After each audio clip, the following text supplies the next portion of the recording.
Hello friends, അപ്പോൾ ഇന്നത്തെ നമ്മൾ രണ്ടാമത്തെ നോമ്പ് തുറയും കഴിഞ്ഞിട്ടാണ്. അൽഹംദുലില്ലാഹ്, അങ്ങനെ റമദാൻ 2 ഞാനുണ്ടാക്കിയ കുറച്ച് കാര്യങ്ങളും ഒക്കെയാണ് കേട്ടോ ഇതിൽ ഷെയർ ചെയ്യാൻ പോണത്. അപ്പോൾ നമ്മൾ ഒരുപാട് സപ്പോർട്ട് ചെയ്ത സബ്സ്ക്രൈബേഴ്സും എല്ലാവരും ഉണ്ട്. പുതിയ സബ്സ്ക്രൈബേഴ്സൊക്കെ വന്നിട്ടുണ്ട്. ഒരുപാട് നന്ദി എല്ലാവർക്കും. അപ്പോൾ ഇന്നലെ പത്തിരിയാക്കിയ കാരണം ഇന്ന് ഞാൻ ദോശയാണ് ഉണ്ടാക്കിയത് കേട്ടോ. ദോശയും പിന്നെ മുട്ടക്കറിയുമാണ് കേട്ടോ. അങ്ങനെ ദോശ ഞാൻ ഓരോന്നായി ചുട്ടു തുടങ്ങിയിട്ട് മോനക്ക് ജലദോഷമായ കാരണം ഇടയ്ക്കിടയ്ക്ക് മൂക്ക് ശരിയാകാൻ അങ്ങനെ കൈയൊക്കെ കഴുകിങ്ങാണ്ട് പിന്നെയും ദോശ ചുടാൻ തുടങ്ങും. കാലിൻ്റെ അടി ഭയങ്കര വേദനയായ കാരണം വലിയ സുഖമൊന്നും ഉണ്ടായിരുന്നില്ല. എന്നാലും അപ്പം അങ്ങനെ ദോശ ചുടലൊക്കെ കഴിയാറായിട്ടാണ്. അത് കഴിഞ്ഞിട്ട് പിന്നെ ഞാൻ പൊരിക്കടി ഉണ്ട്. ഇന്ന് ഞാൻ കൊക്കവടല്ലേ ഉള്ളിയൊക്കെ ഇതാക്കിയിട്ടുള്ള അതുണ്ടാക്കാനാണ് വിചാരിച്ചിട്ടുള്ളത്. അങ്ങനെ ദോശ ഉണ്ടാക്കൽ കഴിഞ്ഞിട്ട് അതേ അടുപ്പത്ത് അത് വെച്ചിട്ട് അതങ്ങോട്ട് കഴിയുമല്ലോ ആ ചൂടോടെ ഉണ്ടാക്കുമ്പോൾ. അങ്ങനെ ചട്ടിയൊക്കെ വെച്ച് ഇത് ഞാൻ ഉണ്ടാക്കിയത് കടലമാവ്, കുറച്ച് അരിപ്പൊടി, പിന്നെ അങ്ങനത്തെ കുറച്ച് ഐറ്റംസൊക്കെ വെച്ചിട്ടാണ് ഞാനത് ഉണ്ടാക്കിയത് കേട്ടോ. പക്ഷേ എൻ്റെത് ചീറ്റിപ്പോയി. എന്താണെന്ന് വെച്ചാൽ അത് വെള്ളം കൂടിയിട്ടാണ് തോന്നുന്നത്. അതിങ്ങനെ പരപ്പായിട്ടാണ് പോയത്. കുറച്ച് ക്രിസ്പി ആയിട്ട് വന്നില്ല. എന്നിട്ട് ഞാൻ വീണ്ടും എന്താ ചെയ്തറിയോ, വീണ്ടും അതിലേക്ക് കുറച്ച് കടലമാവിട്ട്. അപ്പോൾ പിന്നെ ഒന്നും കൂടി സെറ്റായി. എന്നാലും നമ്മളെ റെഡിയായില്ല, സെറ്റായില്ല.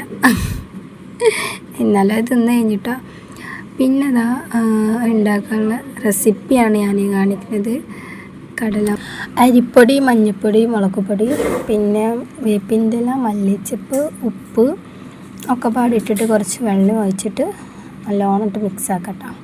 മിക്സാക്കിയിട്ട് ഒരു ടൈറ്റ് ആയ ഒരു മോഡിലാണ് ഇത് ഇതാവേണ്ടത്. പക്ഷേ ഇതിൻ്റെത് അപ്പം മാവ് റെഡിയായ പോലെ തോന്നി. പക്ഷേ പൊരിക്കൽ തുടങ്ങിയപ്പോൾ റെഡിയായില്ല.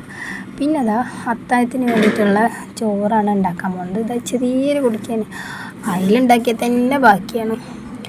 അപ്പോൾ പിന്നെ എന്തായാലും ഉണ്ടാക്കേണ്ടി വിചാരിച്ചിട്ടാണ് ഉണ്ടാക്കും. പിന്നെ ഇതാ മുട്ടക്കറി റെഡി ആയിക്കണ്. അതൊരു പാത്രത്തിലിട്ട് പിന്നെ സേമിയാണ് ഉണ്ടാക്കിയത്. പാൽ ഒഴിച്ചിട്ട് പിന്നെ 2 ഗ്ലാസ് വെള്ളം ഒഴിച്ചിട്ട് അതങ്ങോട്ട് ഗ്യാസുമ്മ വെച്ചിട്ട് കുറച്ച് പഞ്ചസാര ആവശ്യത്തിന് ഇട്ടതിൻ്റെ ശേഷം തിളച്ച് വരുമ്പോൾ പിന്നെ റവ ഇട്ടിട്ട് ഒന്നുകൂടി തിളപ്പിക്കുക. അതിൻ്റെ ശേഷം സേമിയ ഇട്ടിട്ട് വീണ്ടും നല്ലോണം വേവിക്കുക. സേമിയ നല്ല വേവണം കേട്ടോ. അപ്പോൾ സേമിയ വേവിച്ചതിന് ശേഷം പിന്നെ അണ്ടിപ്പരിപ്പ്, മുന്തിരി ഒക്കെ വറുത്തിട്ട് അതിലിടുക. പിന്നെ ചെറിയ ഉള്ളി തൂമിച്ചിട്ട് അതിലിടുക. അത് കഴിഞ്ഞതിന് ശേഷം പിന്നെ ആ പണികളൊക്കെ കഴിഞ്ഞതിന് ശേഷം പിന്നെ ഞാൻ കക്കിരിക്ക മുറിച്ച്, അത് കഴിഞ്ഞിട്ട് പിന്നെ തണ്ണിമത്തനുണ്ടായിരുന്നു അതും മുറിച്ച് വെച്ച് നമ്മളെ പണി ബാഗ് കൊടുക്കുമ്പോഴത്തേന് വേഗം തീരണമല്ലോ. അങ്ങനെ ഓരോരോ പണികൾ ഇന്ന് കുറച്ച് നേരത്തെ തീർന്നു കേട്ടോ. ഇന്നലെ എൻ്റെ വീഡിയോ കണ്ടവർക്കറിയാം. ഇന്നലെ എൻ്റെ വീഡിയോ പണികൾ കഴിയാൻ ഭയങ്കര ടൈം എടുത്തേക്കണം. ഇന്ന് നേരത്തെ കഴിഞ്ഞു കേട്ടോ. തണ്ണിമത്തന്നെ ഞങ്ങൾ 3 ആളുള്ള കാരണം കുറച്ച് മതി, 2-3-4 പീസ് മതി. അപ്പം പിന്നെ അതും മുറിച്ച് അതും റെഡിയാക്കിയിട്ട് ഉണ്ടാക്കിയ എല്ലാ സാധനങ്ങളും കൂടി ടേബിളിൽ കൊണ്ടുപോയി വെച്ചിട്ടുണ്ടാലേ ഒരു സമാധാനം ഉണ്ടാവുള്ളൂ. ചോറവിടെ ഊറ്റിട്ടുണ്ട്. പിന്നെ ചോറിക്ക് തക്കാളിക്കറിയായിട്ട് ഉണ്ടാക്കിയത്. പിന്നെ കോഴിമുട്ട പൊരിക്കും, പപ്പടം പൊരിക്കും. അതന്നെ മുട്ടക്കറി അപ്പത്തേക്ക് ഉണ്ടാക്കിയ കാരണം പിന്നെ അത് ചോറ്റ് കൂട്ടില്ല കേട്ടോ. പിന്നെ അതാ ലൈം അടിച്ച്. ഇതൊക്കെയാണ് നമ്മളെ ഇന്നത്തെ ഇഫ്താർ സ്പെഷ്യൽ എന്ന് പറയണത് കേട്ടോ.